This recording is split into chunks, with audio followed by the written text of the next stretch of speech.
Exam बिल्कुल नजदीक आ चुका है। जैक बोर्ड ने एग्जाम का रूटीन भी जारी कर दिया और इस बार का रूटीन भैया, अरे भैया, इस बार का रूटीन आप लोग कितना जल्द एग्जाम हो रहा है तो देख ही रहे हो, और साथ में गैप नहीं दिया गया है। किस प्रकार क्वेश्चंस पूछेगा सर, समझ में नहीं आ रहा है। तो चलिए आज आप लोगों को बिल्कुल ओरिजिनल पेपर लेकर दिखाने वाला हूं आप लोगों को किस प्रकार से जैक बोर्ड क्वेश्चंस पूछता है। ये देखिए इसी प्रकार से आपका पेपर रहेगा, ठीक है। ये मैं अभी विज्ञान का बताने वाला हूं। चलिए फटाफट से देखते हैं प्रश्नों को और आप लोग का सारा टेंशन दूर करते हैं कि भैया कैसा कैसा क्वेश्चन आता है। और अच्छे से तैयारी के लिए भैया अभी से कमर कस लीजिए, पढ़ाई शानदार हो रही है। अगर आप अभी भी चालोगे ना तो 2 महीने में बहुत कुछ पढ़ सकते हो। साथ ही साथ वीडियो के बीच में ऐसा कुछ आप लोग बताने वाले हैं ना कि आप लोग का सारा चिंता, सारा डर, सब कुछ परेशानी खत्म हो जाएगा। तो वीडियो को पूरा जरूर देखिएगा, 1 मिनट भी स्किप नहीं कीजिएगा। और जो अभी 20 सवाल बताने वाले हैं, आप लोग ईमानदारी से जरूर बोलिएगा 20 में से आप कितना का सही सही जवाब दे पाए। 20 मतलब कितना बटा 20 आपका आ रहा है, तो उस अनुसार आपका समझ लेना एग्जाम का तैयारी हो रहा है, ठीक है। और भी अच्छे अच्छे क्वेश्चन भी आगे करवाया जाएगा। चलिए फटाफट से शुरू करते हैं, देखते हैं आज के इस प्रश्नों को क्या क्या है इसमें, ठीक है। तो सबसे पहला प्रश्न कंप्यूटर साहब दिखा दो, ये आ चुका है। अच्छा उससे पहले भैया आपका जो नोटिस रहता है वो देख लो, यहाँ लिखा हुआ है कि बहुविकल्प प्रश्न 4 ऑप्शन दिया गया है, ठीक है। 1 से जो आपका 30 तक रहेगा वो ऑब्जेक्टिव रहेगा, वो जो लघु उत्तरीय रहेगा, दीर्घ उत्तरीय रहेगा, वही सब यहाँ लिखा हुआ है, ठीक है, जो जनरल इंस्ट्रक्शन रहता है। चलो हम लोग को इंस्ट्रक्शन देखने की जरूरत नहीं है, हम लोग क्वेश्चंस देखेंगे। उच्च कोटि का पॉलिश किया हुआ कांच का पृष्ठ क्या कहलाता है? यानी कांच का ऐसा पृष्ठ भैया जो उच्च कोटि का हो, जो पॉलिश किया हुआ हो। और आपको कई बार, बहुई बार हम बताए हैं कि भैया इसको हम दर्पण कहते हैं। मेरे प्यारे बच्चे इसको क्या बोलते हैं? दर्पण बोलते हैं। क्या? दर्पण। तो आपका सही उत्तर हो जाएगा ऑप्शन नंबर सी। अगर पॉलिश नहीं करोगे तो क्या? कांच का टुकड़ा रहेगा, लेंस हो सकता है। क्लियर है बाबू सोना? बोले सर बाबू सोना हमको ना बोलिए ना सर, मेरे बाबू सोना कोई और है। तो रहने दो भाई, आप लोग तो मेरे बाबू ही हो ना, छोटे छोटे बाबू हो, बच्चा हो, दोस्त हो, सब हो मेरे, ठीक है। देखो अगला प्रश्न क्या है। 30 सेंटीमीटर फोकस दूरी के अवतल दर्पण के फोकस पर एक वस्तु को रखा गया है, प्रतिबिंब की दर्पण से दूरी कितनी हो जाएगी? सिंपल क्वेश्चन है, बता दूं अभी मैं आप लोगों को ठीक है 20 क्वेश्चंस करवा रहा हूं। अगर इस वीडियो पर, ठीक है, मैं ज्यादा नहीं कर रहा हूं, अगर इस वीडियो पर 500 से ज्यादा लाइक आएगा तो मैं अगला पार्ट यानी पार्ट 2 इसका अपलोड कर दूंगा, तो आप लोग को सारा प्रश्न पता चलेगा कि जैक बोर्ड कैसे कैसे प्रश्न पूछने वाले हैं, ठीक है। तो पार्ट 2 के लिए 500 लाइक्स, ज्यादा नहीं बोल रहा हूं भैया, हो ही जाएगा अगर आप लोग चाहोगे तो, क्या नहीं हो सकता है ना। और एक प्यारा सा कमेंट, 30 सेंटीमीटर फोकस दूरी क्या है? देखो फोकस दूरी बराबर 30 सेंटीमीटर है ना। अवतल दर्पण के फोकस पर एक वस्तु को रखा गया है, तो प्रतिबिंब के दर्पण से दूरी कितनी हो जाएगी? यानी देखो 30 सेंटीमीटर फोकस दूरी पर अवतल दर्पण के फोकस पर वस्तु रख दिया गया। कहां पर? अवतल दर्पण के फोकस पर। तो आपको पता है जब भी अवतल दर्पण के अगर मैं फोकस पर किसी वस्तु को रखूं, ये हो गया फोकस, यहां पर रखूं किसी वस्तु को, ठीक है, तो आपका इसका जो प्रतिबिंब बनता है बेटा, कहां बनता है? बोलो बोलो बोलो बोलो बोलो, अनंत पे बनता है कि नहीं? तो भाई इसमें क्या न्यूमेरिकल है, सीधा सीधी मारो अनंत, ऑप्शन नंबर सी सही हो जाएगा। आपको मैं कई बार बता चुका हूं कि इस प्रकार के प्रश्न छपेगा और 100% छपेगा, ठीक है। अगर नहीं पढ़ोगे बेटा तब विकास सर को याद करो कि हाँ विकास सर ने बताया था, मैंने नहीं पढ़ा, लेकिन उसके लिए आज पढ़ लो ना। चलो जी अगला प्रश्न है, एक अवतल लेंस की फोकस दूरी 20 सेंटीमीटर है तो इसकी क्षमता क्या हो जाएगी? ये देखो ना, ये हुई ना क्वेश्चन। क्या है? फोकस दूरी है। मुझे पता है मेरे प्यारे प्यारे बच्चे सारे चीज को फोड़ देंगे। 20 सेंटीमीटर इसका फोकस दूरी दिया बेटा, इसकी क्षमता निकालना है। क्षमता बोले तो पावर, पावर बराबर होता है सर 1/f, और f का वैल्यू दे दो और देख आंसर क्या होगा। अच्छा उससे पहले विकास सर ने थोड़ा आप गलती कर दिया। क्या? जब भी फोकस दूरी निकालते हो ना बेटा, हमेशा जो सॉरी जब भी पावर निकालते हो फोकस दूरी हमेशा मीटर में होनी चाहिए, याद रखना ये बात। जैसा भी मैं गलती करने चला था, कहीं आप भी एग्जाम में गलती ना कर दो, ठीक है। मेरे तो गलती का तो आप लोग क्षमा भी कर दोगे, मैं मजाक कर रहा हूं भाई, ये आपको समझ लो, ठीक है। मैं बस आपको बताने के लिए चीज कर रहा हूं क्या कि यहां पर ये चीज गलती नहीं करना है। फोकस दूरी को जब भी आप पावर निकालना चाहोगे तो फोकस दूरी को हमेशा मीटर में बदलना है। मीटर में बदलोगे तो 100 से डिवाइड कर देंगे, ये आ जाएगा आपका 0.2 मीटर। क्या? 0.2 मीटर। बस बैठाओ ना आराम से बेटा, 0.2 पॉइंट काटेंगे ऊपर जाएगा 0, आ जाएगा 10/2, इसको काट दो 2 25 10 यानी 5 बार में, तो 5 क्या हो जाए? फोकस दूरी है तो 5 मीटर। सॉरी पावर निकालने बोला है ना, तो 5 डायोप्टर। क्या हो जाएगा? 5 डायोप्टर। कहीं दिख रहा है क्या? देखो 5। और एक चीज क्या है सर? अवतल लेंस। तो आपको पता है अवतल लेंस के लिए हमेशा जो होता है ना, चाहे पावर बोलो चाहे फोकस दूरी, हमेशा माइनस होता है। तो ये हो जाएगा माइनस। क्यों? क्योंकि इसका फोकस दूरी हमेशा माइनस होता है ना, इसलिए आपका ये भी माइनस हो जाएगा और इसलिए आपका यहां भी माइनस आएगा। क्लियर है बेटा? तो ये गलती आप बिल्कुल मत करना। ऐसा गलती करोगे क्योंकि यहां 5 है, यहां -5 है, तो अवतल रहेगा तो माइनस लेना है, उत्तल रहेगा तब प्लस लेना है। क्लियर है ना? चलो इंग्लिश वाले बच्चे इंग्लिश वाले क्वेश्चंस भी देख लेना, ठीक है? फोकल लेंथ दिया है। अच्छा नेक्स्ट क्वेश्चन क्या है कंप्यूटर साहब? अगला देखो क्या है। अगला है अवतल लेंस में आवर्धन बराबर होता है। तो सिंपल सा क्वेश्चन पूछा है, अवतल लेंस में आवर्धन क्या होता है। यहां लेंस में पूछा है, ध्यान देना। दर्पण में अगर पूछता तब होता -v/u, लेकिन लेंस में पूछा है तो m = डायरेक्ट v/u। चाहे आपको अवतल लेंस का पूछे, चाहे आपको उत्तल लेंस का पूछे, क्या हो जाएगा? v/u बोले तो ऑप्शन नंबर बी। अगर दर्पण कहीं से बोल दे तो फिर -v/u हो जाता बेटा, ठीक है? अगला प्रश्न क्या देखो, नेत्र गोलक के लंबा होने से कौन सा दृष्टि दोष उत्पन्न होता है? नेत्र गोलक के लंबा हो जाने से, तो आपको पता है नेत्र गोलक अगर इस प्रकार, अच्छा एक मिनट, अभी नेत्र गोलक इतना ही है, अभी और लंबा कर दिए इसको तो बेटा इसका फोकस दूरी बढ़ जाएगा और वस्तु दूर पे बनेगा, तो कौन सा दृष्टि दोष हो जाएगा? जल्दी बोलो। कई बार आपको पढ़ा चुके हैं, बार बार पढ़ा चुके, क्योंकि लंबा हो जाएगा तो फोकस दूरी बढ़ जाएगा, और फोकस दूरी बढ़ेगा तो बाकी तो पता ही है क्या होगा, हम बहुत बार पढ़ाए हैं। आंसर करके कमेंट करो। चलो फटाफट से अगला प्रश्न देखो। भाई आप लोगों को कुछ कुछ होमवर्क भी तो देना जरूरी है, ताकि मैं तो देखूं कि बच्चे पढ़ रहे हैं कि नहीं पढ़ रहे हैं, है ना? बाकी तो मैं तो आंसर भी बता दूंगा, लेकिन मुझे भी तो जानकारी होनी चाहिए कि बच्चे कितने ईमानदार हैं मेरे। अगर देखो, तीव्र प्रकाश में पुतली की आकृति हो जाती, जब तेज प्रकाश आंख चंधिया जाता है एकदम, क्या होता है? पुतली छोटा हो जाता है। क्या होता है? आंख में जैसी रोशनी पड़ती है ऐसे करते हो आंख अपना, ऐसे। तो ऐसे करते मतलब क्या भैया? छोटा हो गया हमारा जो पुतली है, जहां से प्रकाश एंट्री करता है प्रकाश में, क्या हो जाएगा? छोटा हो जाएगा। तो छोटा है तो पुतली की आकृति छोटी, ऑप्शन नंबर ए सही हो जाएगा, है ना? ऑप्शन नंबर 6 सही हो जाएगा। चलो तेज प्रकाश में पुतली की आकृति छोटी हो जाती है। अगला प्रश्न हमारा है, अगला क्या देखो, अगला बोल रहा है क्या निम्न में कौन सा मात्रक एम्पियर के बराबर है? तो सबसे पहले मेरे प्यारे बच्चे मुझे बताओ, एम्पियर किसका मात्रक होगा? तो एक सबसे कमजोर बच्चा मुझे बोलेगा कि सर एम्पियर ना धारा का ऐसा मात्रक होता है। किसका? धारा का।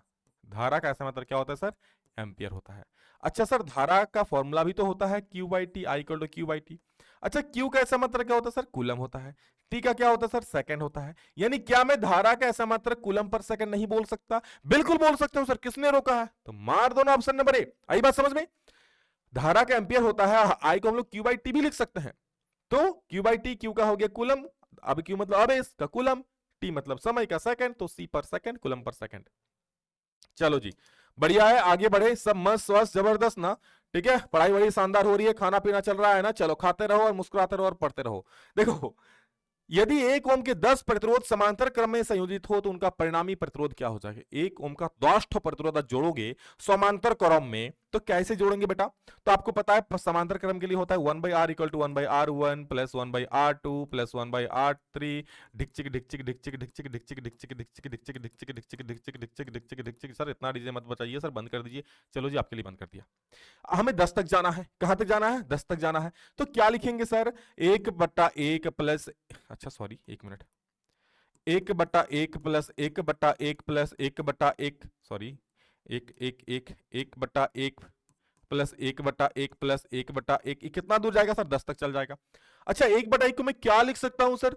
एक ही तो लिखूंगा। ऐसा मुझे एक के बार लिखना है सर? सर 10 बार लिखना है। 10 बार लिखोगे तो कितना आएगा सर? 10 आएगा सर। तो 1/r = 10 10 10 10।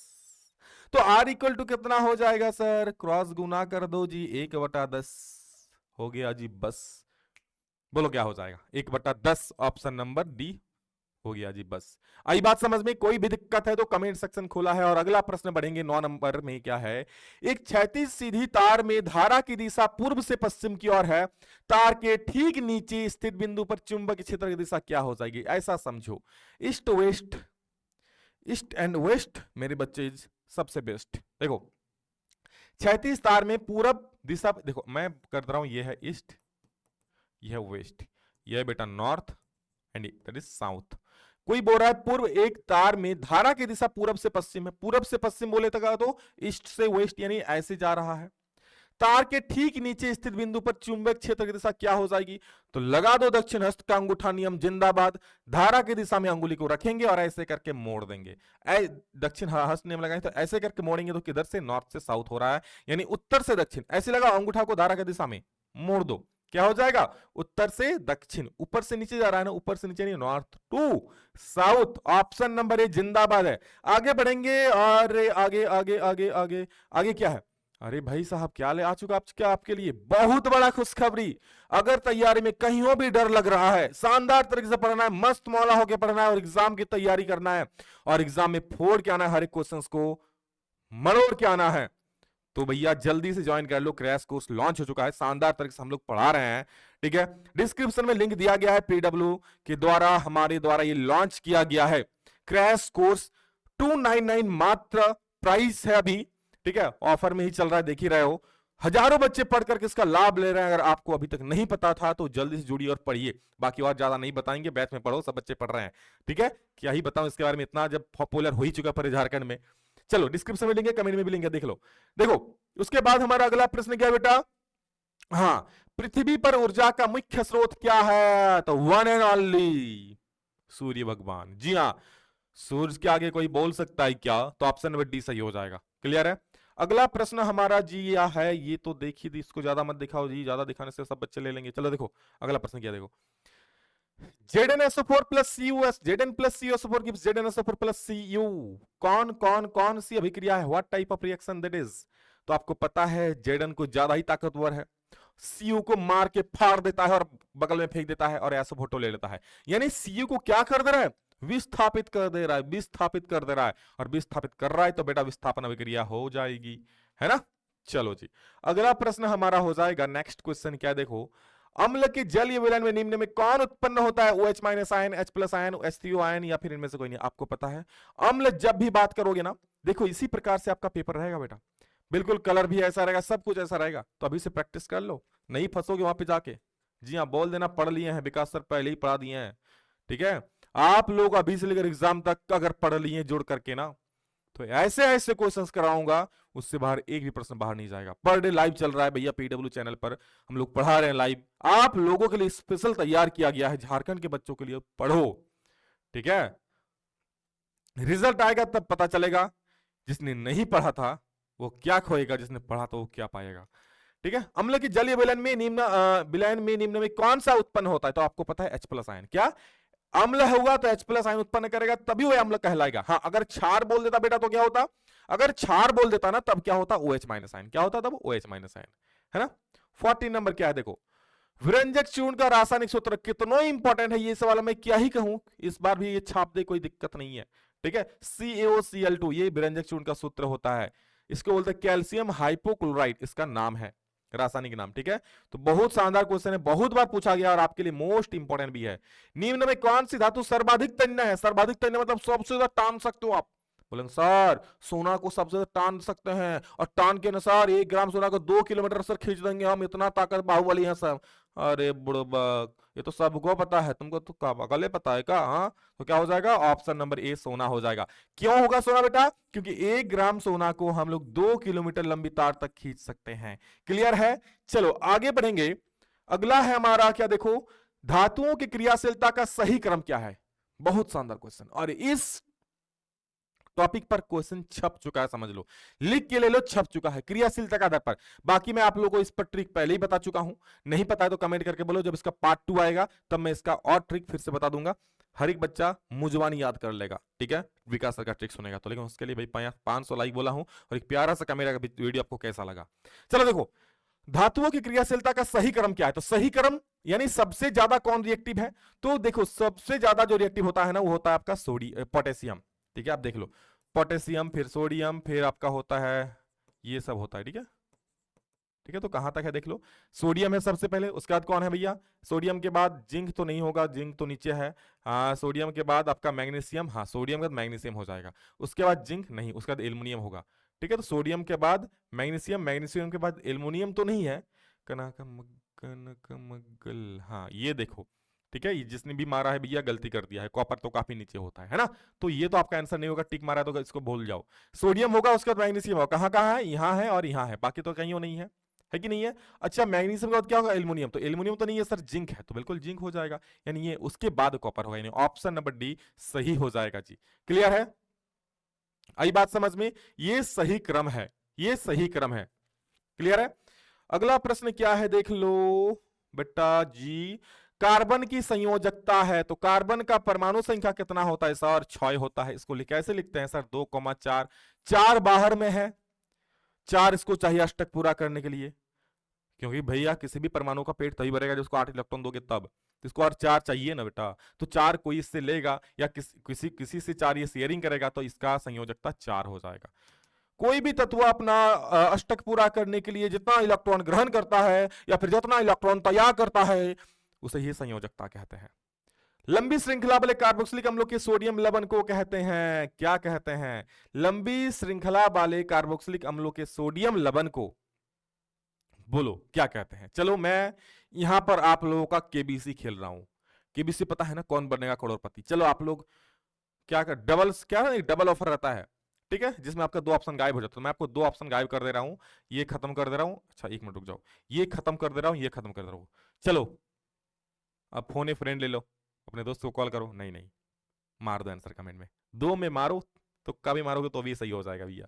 जल्दी करो, आंसर क्या हो जाएगा अगला देखो, ठीक है।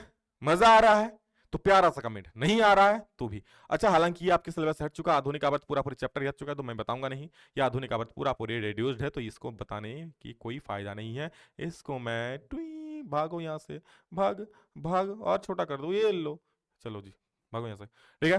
तो इस प्रकार का आपका प्रश्न आएगा एग्जाम में। और आपको पता ही है कितने क्वेश्चंस किस प्रकार से आते हैं, आपको तो कई सालों से पढ़ा ही रहे हैं, तो एक भी क्वेश्चन अगर मैं बताऊं तो छोड़ना नहीं, उससे बाहर कहीं नहीं आएगा, ठीक है। आपको जो बताएं पढ़ो अच्छे से, मेहनत करो, यहां जुनून है तो जगा लो और कह दो सभी से कि हो चुका है आगाज रन का, हो चुका है आगाज रन का, युग बदलने की तैयारी, और जीत उसी का होगा जिसका संघर्ष जारी। मेहनत करो, संघर्ष करो और बदल दो अपना रिजल्ट।